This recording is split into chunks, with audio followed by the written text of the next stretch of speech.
સીડી કી લખેલું આવી જાય શું કરું? તો માય કોમ્પ્યુટર આને જાલી અને આ સાઈડ ખેવી નાખવું. આ રીતના ખોલવાનું. સોસાયટી મેનેજરમાં જવાનું, નીચે જશો સીડી કી લખેલો હશે, ડબલ ક્લિક કરીને ઓપન કરવાનું. પછી આને ખસેડી લાવવું અહીંયા. પહેલાં 5 ચોકડા છે કોપી કરવાના, અહીંયા પેસ્ટ. બીજા 5 ચોકડા કોપી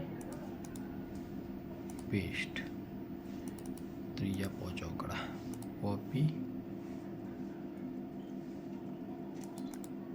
પેસ્ટ. ચોથા 5 ચોકડા કોપી પેસ્ટ. વોચમાં કોપી પેસ્ટ. પછી ખરું. આભાર. Okay, done.